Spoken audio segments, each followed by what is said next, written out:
चलिए तब हम लोग आज का क्लास शुरू करते हैं। हम लोग पिछले क्लास में महान हिमालय को कंप्लीट कर चुके थे। आज हम लोग को मध्य हिमालय या लघु हिमालय शुरू करना है। ठीक है, अब हम लोग मध्य हिमालय के बारे में देखेंगे। मध्य हिमालय का भी जो विस्तार है, आपको एक लाइन बना के दिखाया जा रहा है। मध्य हिमालय का भी जो विस्तार है, ये रहा मध्य हिमालय का विस्तार। ऐसे ये फैली हुई है, ये रही आपकी मध्य हिमालय। ठीक ना। अब देखिए, मध्य हिमालय जो है, हम लोग कह सकते हैं कि हिमालय के जो आपका महान हिमालय था, महान हिमालय तो आपका इस जगह पे था। महान हिमालय आपका इस जगह पे था। महान हिमालय के समानांतर चल रही है और एकदम दक्षिण में है। महान हिमालय के दक्षिण में है। इसको हम लोग और किस किस नाम से जानते हैं? इसको हम लोग लेजर हिमालय भी कहते हैं। ठीक है, क्या कहते हैं? लेजर हिमालय। किसको? मध्य हिमालय को। यहाँ देख लीजिए, टॉपिक डाल देते हैं, मध्य हिमालय। मध्य हिमालय को हम लोग लेजर हिमालय भी कहते हैं। ठीक ना। अब देखिए, जैसे हम लोग पढ़े थे कि यहाँ पर ध्यान दीजिएगा, पहले तो हम लोग महान हिमालय देख चुके हैं। अब लघु को, महान हिमालय को वृहद और लघु, मतलब महान और लघु हिमालय को कौन अलग करता है? महान हिमालय। यहाँ पर जो महान हिमालय है और यहाँ पर जो मध्य हिमालय है या फिर लघु हिमालय है, इस दोनों को कुछ तो अलग कर रहा होगा। इसको अलग करता है MCT। इसका फुल फॉर्म बता रहे हैं। ठीक ना।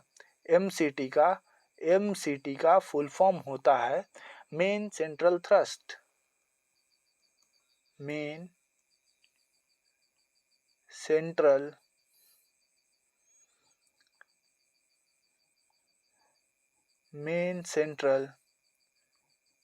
थ्रस्ट।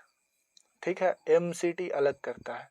और इसी मेन सेंट्रल थ्रस्ट, मतलब कि जो आपका महान हिमालय और मध्य हिमालय है, इस दोनों के बीच में ही आपको स्थित है कश्मीर घाटी। जो यहाँ पर आपको कश्मीर है, यहीं पर आपको स्थित है कश्मीर घाटी। ठीक ना। मतलब ध्यान दीजिएगा, महान हिमालय और मध्य हिमालय के बीच, मतलब वृहद और लघु हिमालय के बीच ही है क्या क्या है? एक तो है आपका कश्मीर घाटी, लिख दे रहे, कश्मीर घाटी। और दूसरा आता है आपका कुल्लू घाटी। कुल्लू घाटी। ठीक है, यहाँ तक। अब देखिए, जैसे सब में था, ट्रांस हिमालय का कुछ श्रेणी था, काराकोरम, लद्दाख, जॉस्कर था, आप लोग को याद होगा। उसके बाद आपका महान हिमालय में भी कुछ श्रेणी था। ठीक है, उसमें कुछ चोटियाँ थी। ठीक उसी प्रकार अब मध्य हिमालय में भी कुछ श्रेणी है, कुछ मुख्य श्रेणी है, उसको हम लोग देख लेते हैं। ठीक ना। इसका जो मध्य हिमालय का जो विस्तार है, आपको रेगुलर देखने को नहीं, कहीं कहीं हल्का हल्का टूट जाता है। हल्का हल्का, जैसे कि टूटने का मतलब ये हुआ, जैसे कि यहाँ पर आपको देखने को मिला विस्तार ऐसे, फिर थोड़ा दूर छूट गया, फिर ऐसे है, फिर है। इस तरह से मध्य हिमालय का आपको विस्तार देखने को मिलता है। ठीक ना। चलिए, अभी जो है हम लोग उसको थोड़ा देख लेते हैं।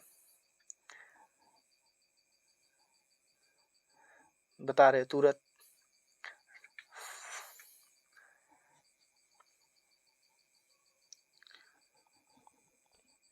चलिए, अब देखिए, इसका मुख्य है। सबसे पहले देखते हैं यहाँ पे पीर पंजाल। जम्मू कश्मीर और हिमाचल प्रदेश में आपको देखने को मिलता है पीर पंजाल। ठीक है, यहाँ देखिए, ये रहा आपका लद्दाख, ये रहा लद्दाख और ये रहा जम्मू कश्मीर। ठीक है, तो जम्मू कश्मीर और हिमाचल प्रदेश में ये फैला हुआ है। ये क्या है? ये आपका पीर पंजाल। पीर पंजाल। ठीक ना।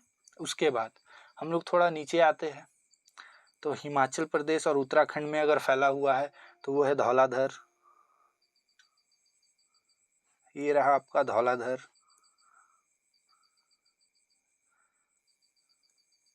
धौलाधर। ठीक ना। उसके बाद फिर उत्तराखंड में नाग टिब्बा है।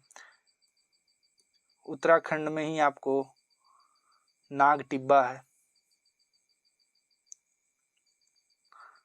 नाग टिब्बा,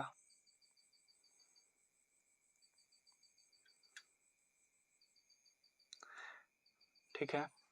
उसके बाद आपको नेपाल में महाभारत श्रेणी है। अब इसके लिए थोड़ा हम क्लियर कर देते हैं। आप लोग यहाँ तक देख लीजिए, पीर पंजाल जो है, पीर पंजाल कहाँ है? जम्मू एंड कश्मीर और हिमाचल प्रदेश, ठीक है। जम्मू कश्मीर और हिमाचल प्रदेश में है। धौलाधर आपका कहाँ है? हिमाचल प्रदेश और उत्तराखंड, ठीक ना। और नाग टिब्बा जो है, नाग टिब्बा आपका होता है उत्तराखंड में, ठीक है। यहाँ तक क्लियर है?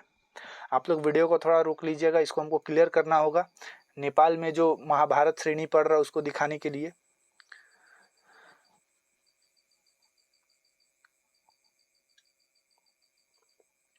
अब देखिएगा यहाँ पर, ये तो हम लोग का नेपाल रहा, हमारा ही नेपाल है। हम लोग का बेटी और रोटी का रिश्ता है, ऐसा कहा जाता है, ठीक है। हम लोग अपनी घर की लड़कियां उन्हें देते हैं और उनकी घर की लड़कियां ब्याह करके अपने यहाँ लाते हैं। इसलिए नेपाल का जो भारत के साथ संबंध है वो रोटी और बेटी का है, ठीक है।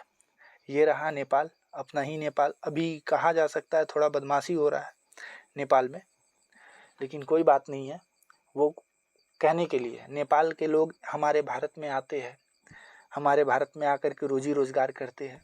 नेपाल के ही एक गोरखा रेजिमेंट है जिन्होंने बहुत सहायता किया है भारत को लेकर के।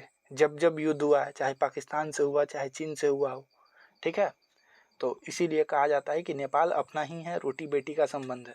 अब देखिए, महाभारत जो है, महाभारत जो लेख है वो यहाँ पर है, ठीक है। ये किसका पाठ है? ये मध्य हिमालय का पाठ है, जिसको लघु हिमालय कहते हैं। तो यहाँ पर क्या हुआ आपका? महाभारत श्रेणी, महाभारत श्रेणी, ठीक ना। यहाँ तक क्लियर है? उसके बाद इसके नीचे पड़ता है आपको शिवालिक। इससे पहले एक बार मैं आपको फिर से रिवाइज करा देता हूँ, ठीक ना। लघु, ट्रांस, वृहद, लघु। लघु को हम लोग महान हिमालय कहते हैं, छोटी हिमालय भी कहते हैं, निम्न हिमालय भी कहते हैं, हिमाचल हिमालय भी कहते हैं, ठीक है। इसकी जो लंबाई है, लंबाई मैं छोड़ रहा था, देखिए इसकी जो लंबाई है, इसकी भी लंबाई कितनी है? 2400 किलोमीटर है, ठीक है। उसके बाद इसकी ऊंचाई कितनी है? औसत ऊंचाई कितनी है? 3700 मीटर से 4500 मीटर तक,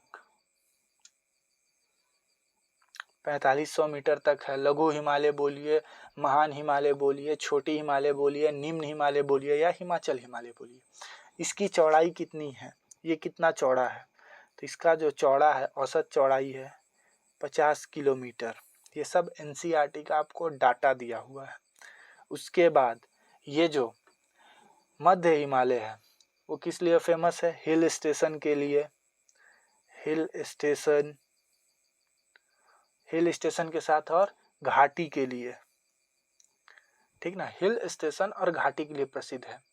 अभी मैं आप लोगों को बता चुका हूँ कि पीर पंजाल कश्मीर में है, ठीक है। जम्मू कश्मीर में ये चीज़ बता दिए है। फिर उसके बाद धौलाधर जो है हिमाचल प्रदेश में है, हिमाचल प्रदेश उत्तराखंड में, लेकिन मेन आपको हिमाचल प्रदेश में देखने को मिलता है। नाग टिब्बा जो है उत्तराखंड में है, ठीक है। मसूरी श्रेणी भी उत्तराखंड में ही है। नेपाल में महाभारत लेख है, महाभारत श्रेणी है, ठीक है। यहाँ तक क्लियर है? और एक चीज़, कश्मीर घाटी में, कश्मीर घाटी में देखिए, कश्मीर घाटी में,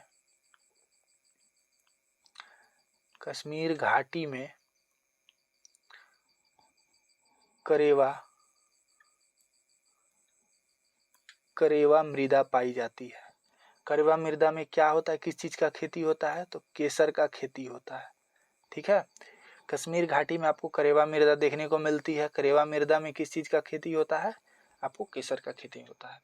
यहाँ तक हम लोग देख लिया। कल हम लोग शिवालिक देखेंगे और इसका जो शॉर्ट नोट्स जो था, जो पीडीएफ था, पीडीएफ से जो पढ़ा रहे थे वो आप लोग को कल दे देंगे। अगर आप लोग ये नोट्स बना लिए तो बहुत बढ़िया है, इससे बढ़िया तो कुछ है ही नहीं। अगर आप लोग इस चीज़ का नोट्स नहीं बनाया है तो वो कल नोट्स दिखाएंगे। वो सिर्फ 9th का एनसीईआरटी है और इसमें जो है कुछ जो मैं आपको हाथ से लिख के बता रहा हूँ, अगर आप लोग वो चीज़ भी लिख ले रहे हैं तो समझिए कि फिर तो कहीं छूटना ही नहीं है, ठीक ना। 80 से 85%, 90% कहीं नहीं छूटना है टीचिंग एग्ज़ाम के लिए। और किसी भी टीचिंग एग्ज़ाम में पास होने के लिए सिर्फ आपको 75 से 80% चाहिए। 80% का मतलब समझ रहे हो, 100 में 80 नंबर, 200 में 160 नंबर, कहीं इतना कट ऑफ नहीं जाता। DSSB का भी कट ऑफ 130 से 135 तक ही रहता है, उससे ज़्यादा नहीं होता है। ठीक है, आज के लिए इतना ही रखते हैं, मिलते हैं नेक्स्ट क्लास में। कल हम लोग शिवालिक देख लेंगे। ठीक है।